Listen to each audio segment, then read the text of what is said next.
क्या मैं अंदर आ सकता हूँ सर? हाँ। नमस्ते सर। नमस्ते मैम। बैठिए। धन्यवाद सर। बताएं अपने बारे में। मेरा नाम राजकमल बेरवा है। मैं राजस्थान के जयपुर ज़िले से बिलोंग करता हूँ।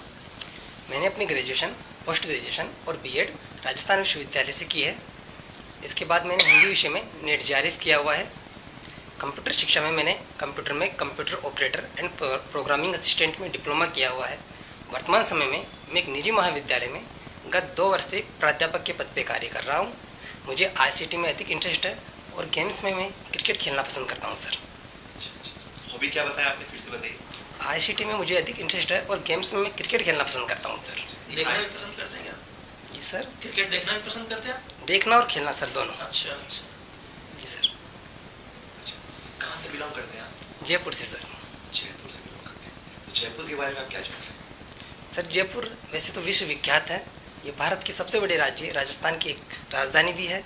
जयपुर को भी हाल ही में जुलाई 2019 में विश्व हेरिटेज की सूची में शामिल किया गया है। यह अपनी कला, संस्कृति और विरासत के लिए विश्व विख्यात है। यहाँ की ब्लू पोट्री, यहाँ की हस्तकला, यहाँ पर देखने लायक दार्शनिक स्थल है, उसमें हवा महल, जल महल, जयगढ़ का किला।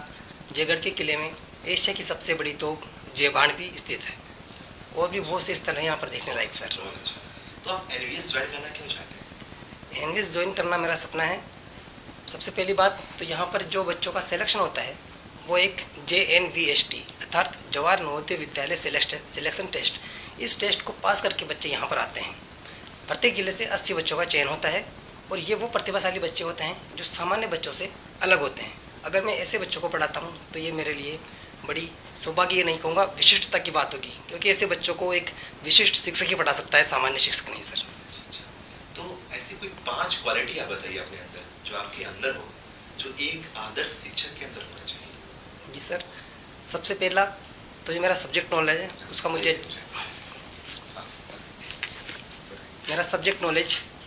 सब्जेक्ट नॉलेज पे मुझे अच्छी पकड़ है।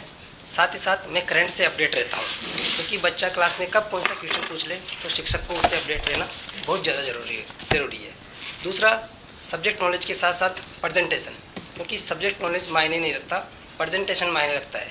प्रत्येक कक्षा में हर विद्यार्थी अलग अलग मानसिक योग्यता का रहता है, तो उसके लिए अलग अलग स्किल्स होना बहुत ज़्यादा ज़रूरी है। तीसरा है आपको जीवन की समझ, अनुभव और साथ ही साथ डिजिटल शिक्षा।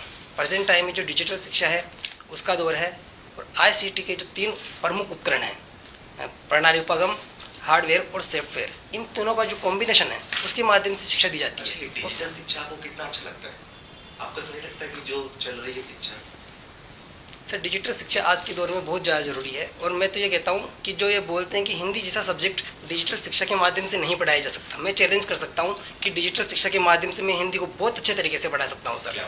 जैसे फॉर एग्जांपल अगर मैं MS वर्ड में कबीरदास को पढ़ाता हूँ तो मेरी जो हिंदी इंग्लिश की टाइपिंग है वो हिंदी की टाइपिंग मेरी 35 वर्ड और इंग्लिश की टाइपिंग 50 वर्ड के आसपास मेरी टाइपिंग स्पीड है।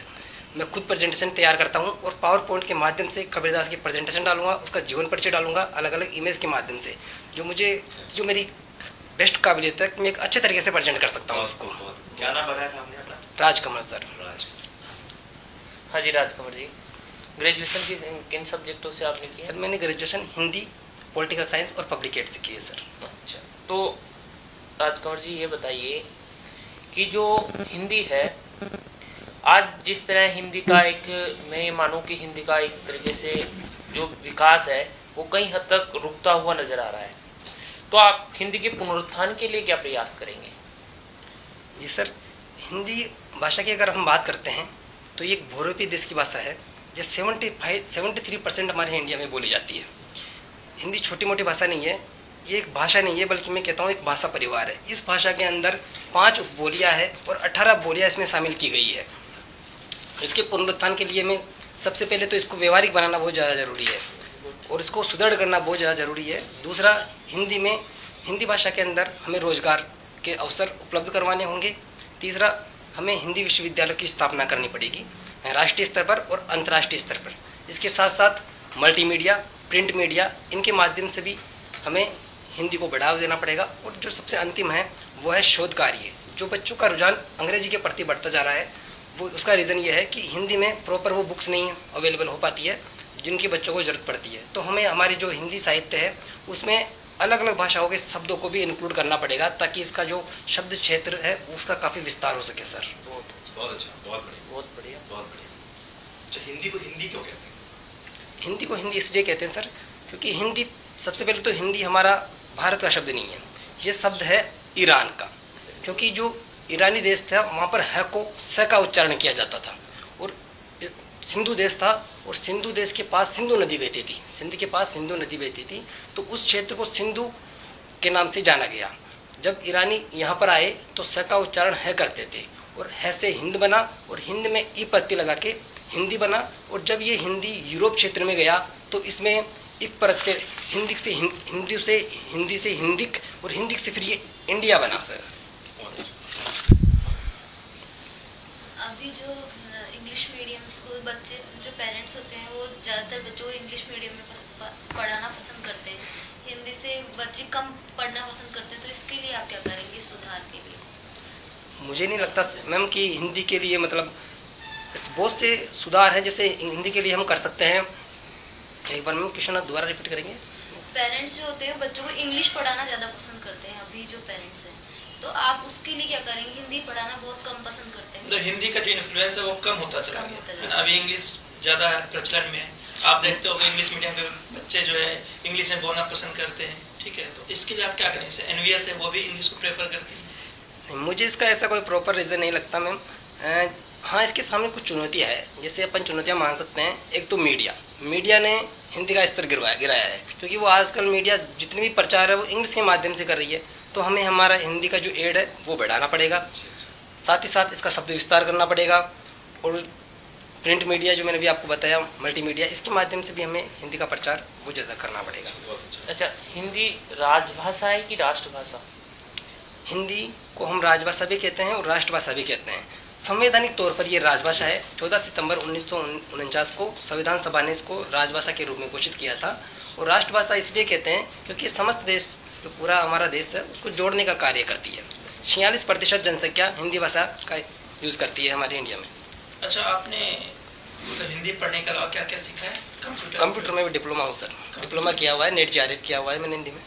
अच्छा अच्छा, कोई 5 शॉर्टकट कीज बताइए हमें। बिल्कुल सर।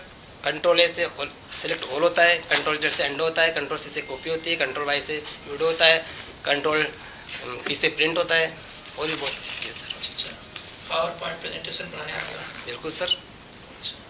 MS वर्ड पे, एक्सेल पे काम कर लेते हैं? बिल्कुल सर। मैं अभी बताया मैंने, मेरी जो हिंदी में टाइपिंग स्पीड है वो 35 से प्लस सर। अंग्रेजी में मैं सॉफ्टवेयर के ऊपर 50 से ऊपर की स्पीड से टाइपिंग करता हूँ सर। तो आजकल जो ये गूगल पे जितने भी आप मैटर देखते हैं, कंटेंट देखते हैं, जी सर। ठीक है, तो कौन सा फ़ॉन्ट को ज़्यादा यूज़ में लेती है?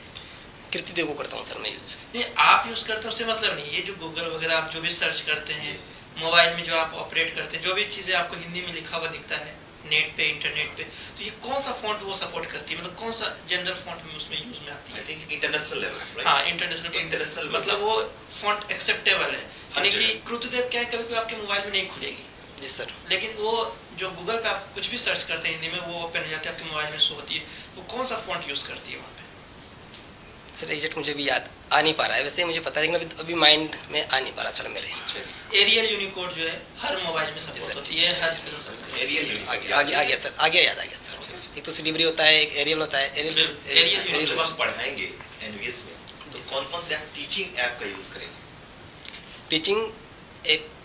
टीचिंग ऐप के लिए सर जैसे मैं प्रोजेक्टर के माध्यम से पढ़ाना पसंद करता हूँ। ऐप नहीं है? ऐप तो नहीं है सर, अच्छा, कोई लेकिन मैं मेरा लेसन प्लान खुद ही बनाता हूँ, खुद ही उसको प्रोजेक्टर के माध्यम से प्रेजेंट करता हूँ। अच्छा राजकुमार जी, मुझे ये बताइए कि आपके क्लास में जो है 2 बच्चे बड़े शरारत कर रहे हैं, आपके बात को ध्यान नहीं देते, जी सर। है ना? तो ऐसा क्या करेंगे आप जो उनका भी इंटरेस्ट है? बहुत शरारत करते हैं आपकी क्लास में दोनों बच्चे और आप परेशान हैं, क्या करेंगे आप? कंप्लेन करेंगे? क्या करेंगे? क्या आपकी होगी, क्या बनाएंगे आप? सबसे पहले तो मैं उन बच्चों को समझाऊंगा कि कक्षा में शरारत नहीं करनी चाहिए। अगर उसके बाद भी वो शरारत करते हैं तो मैं उनको, जैसे जो बच्चे शरारती होते हैं वो सृजनात्मक ज़्यादा होते हैं, तो मैं उनका जो रुझान है क्रिएटिविटी की तरफ वो करूँगा। अगर वो फिर भी शैतानी करते हैं, कुछ वो करते हैं, तो फिर मैं उनको कुछ ऐसा दूंगा जिससे वो अपनी जो एबिलिटी है उसको और भी ज़्यादा प्रॉपर तरीके से प्रेजेंट कर सके। आपने फिल्म देखते हैं? फिल्म कम देखता हूँ सर, देखता तो हूँ सर। क्रिएटिविटी से क्या समझते हैं आप? क्रिएटिविटी मतलब सामान्य गुण होता है, उससे एक अलग सृजनात्मकता क्रिएटिविटी है, कुछ अलग करने की इच्छा, या जो सामान्य तौर पर हर एक व्यक्ति में नहीं पाई जाती। हिंदी में आप कैसे मतलब कि बच्चों को कैसे क्रिएटिव बना सकते हैं? क्रिएटिव बनाने के लिए मैम जैसे उनको मैं साहित्य पढ़ने के लिए, काव्य है उसको पढ़ने के लिए ये दे सकते हैं, उससे उनकी जो काव्य के प्रति रुझान भी पैदा होगा और वो इसमें आनंद भी ले पाएंगे। आपके प्रिय कवि मेरे हरिवंश राय बच्चन जी सर। तो आप हरिवंश राय बच्चन जी का एक बहुत ही प्यारा सा कविता लीजिए और बच्चों को आप कैसे पढ़ाएंगे? आप क्लास 9 में, मान लीजिए कि आप क्लास 9th में हैं और आपको जो है बच्चों को बहुत ही शानदार तरीके से जो है आपको एक कविता पढ़ाना है हरिवंश राय बच्चन जी की, कैसे पढ़ाएंगे आप?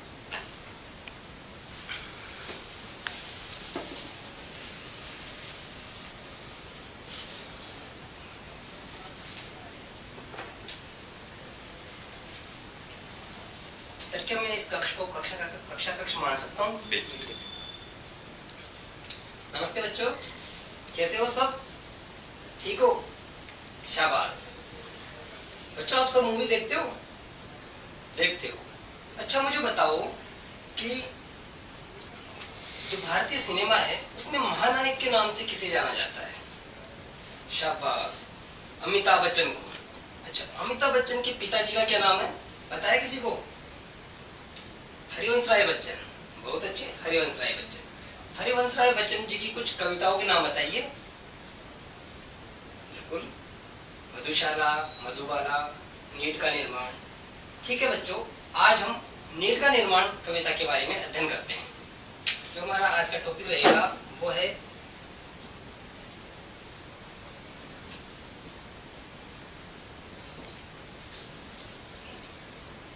नीड का निर्माण।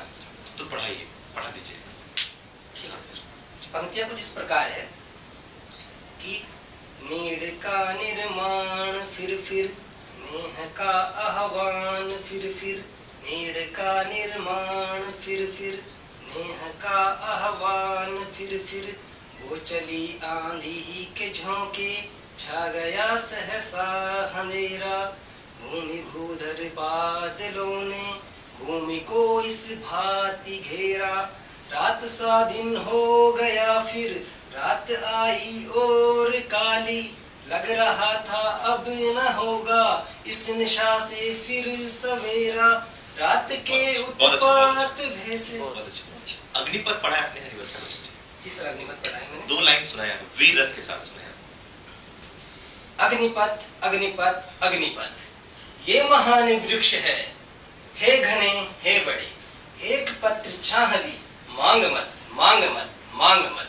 अग्निपथ अग्निपथ अग्निपथ, तू न थकेगा कभी, तू न थमेगा कभी, तू न रुकेगा कभी, कर शपथ कर शपथ कर शपथ। अग्निपथ अग्निपथ अग्निपथ ये महान दृश्य है, चल रहा मनुष्य है, अश्रु श्वेत रक्त से लथपथ लथपथ लथपथ।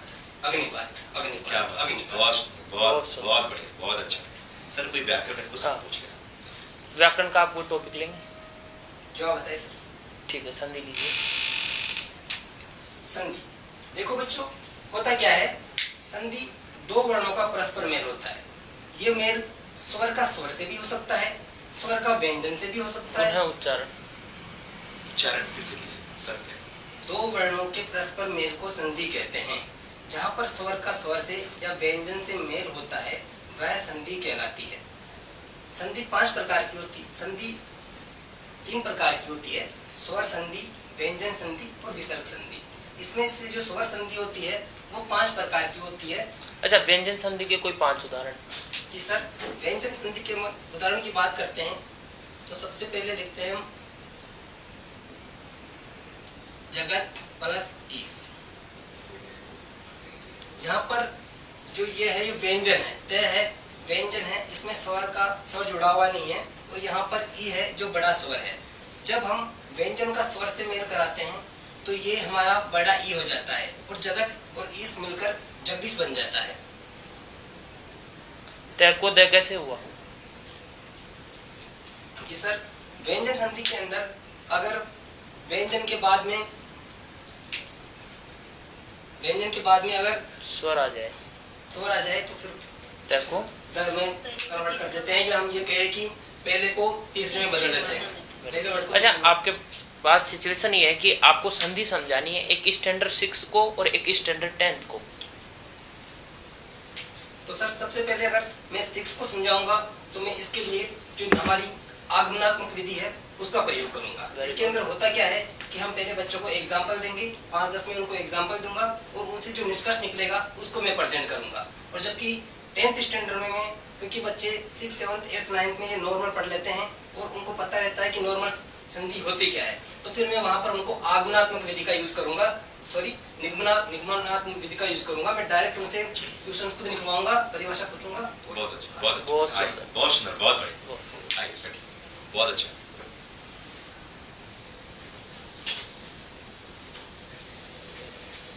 बैठिए। अगर आप धन्यवाद सर। एनवीएस ज्वाइन कर लेते हैं, मान जी लीजिए सर। कि एनवीएस में आप लोग जॉब में क्या थे, तो एनवीएस के लिए आप क्या क्या करना चाहेंगे? अगर ये मुझे एनवीएस मुझे जॉब देता है तो मैं इसे ये नहीं कहूँगा कि मेरा सौभाग्य है। पहली बात तो ये मेरी विशिष्टता है, क्योंकि एनवीएस विशिष्ट बच्चों को, विशिष्ट शिक्षकों को ही ज्वाइन करता है। दूसरी बात, अगर मैं यहाँ ज्वाइन करता हूँ तो यहाँ पर जो एनवायरनमेंट है उसको मैं अपने शेड्यूल के अनुसार ढालूँगा और बच्चों से जो ज्ञानात्मक है, भावात्मक है, क्रियात्मक है, तीनों प्रकार से मैं बच्चों से अटैचमेंट में होने की कोशिश करूँगा। साथ ही साथ एनवीएस में जो मेरा प्रॉपर सिलेक्शन तो टीचिंग के लिए हुआ है, लेकिन मैं यहाँ पर टीचिंग के अलावा भी किसी संस्था से जुड़ने के बाद आपका एक टीचिंग वर्क ही नहीं रहता, बल्कि उसके अतिरिक्त भी अदर एक्टिविटीज़ होती है जिसमें आपको अपना 100% देना होता है। आपने कहा कि आप एक विशिष्ट हैं, विशिष्ट के तौर पे सिलेक्शन हो रहे हैं ना, तो आप अपनी विशिष्टता को एक लाइन में बताइए हमें, आपकी क्या विशिष्टता है एक सेंटेंस में।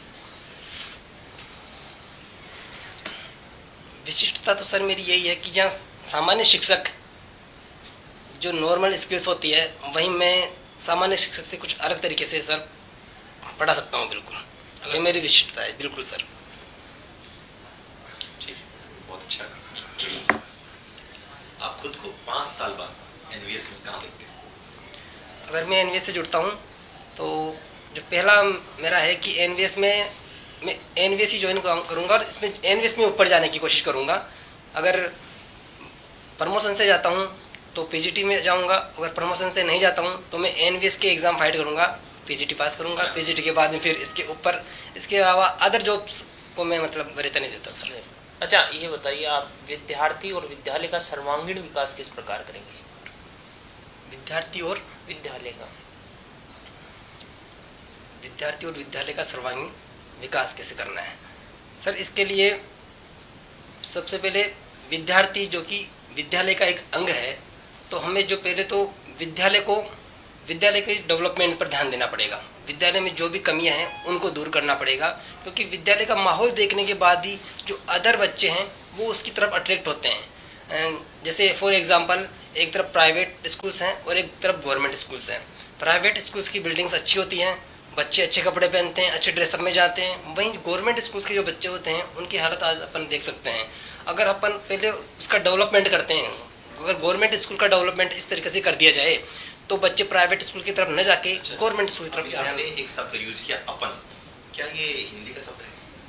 अपन सर हिंदी का शब्द नहीं है, ये मतलब एक बोली का शब्द है, जैसे अपन साधारण तौर पे मातृभाषा के रूप में से यूज करते हैं। तो क्या इसको किसी फॉर्मल में भी बोलना चाहिए? बिल्कुल, हम बोलना चाहिए। बिल्कुल बोलना चाहिए सर। मैं माफ़ी चाहता हूँ इसके लिए, मैं अपन यूज़ कर रहा हूँ बार हम। नहीं, मैं कह रहा हूँ उसको बोलना चाहिए नहीं बोलना चाहिए, फॉर्मल जहाँ बैठे?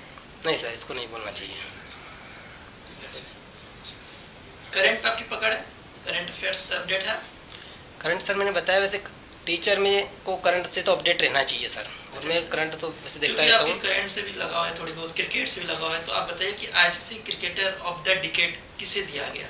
जी सर, विराट कोहली को सर। विराट कोहली को। जी सर। और उन 4 प्लेयर्स का नाम बताइए जो कि आईसीसी के वनडे टीम में शामिल है सॉरी इस सर, डिकेड के। अभी मुझे ध्यान नहीं आ ठीक रहा। ठीक है, अच्छा मेन खबर। बहुत नाइस अच्छा। Nice nice. कोई और सवाल कुछ पूछना चाहेंगे? लास्ट सवाल। अधिगम की सुनहरी सड़क किसको कहते हैं? अधिगम की सुनहरी सड़क। व्यवहार परिवर्तन को मेरे तो ये आ रहा है। अच्छा, अधिगम क्या है? अधिगम एक बालक में व्यवहार परिवर्तन से लिया जाता है, और ये अधिगम जरूरी नहीं है कि एक शिक्षक ही करवाए। अधिगम कहीं से भी हो सकता है सर। हम प्रत्येक जिस चीज़ से सीखते हैं वो एक अधिगम है। अच्छा, एक कक्षा में एक बालक बहुत शैतानी करता है, क्या वो अधिगम है?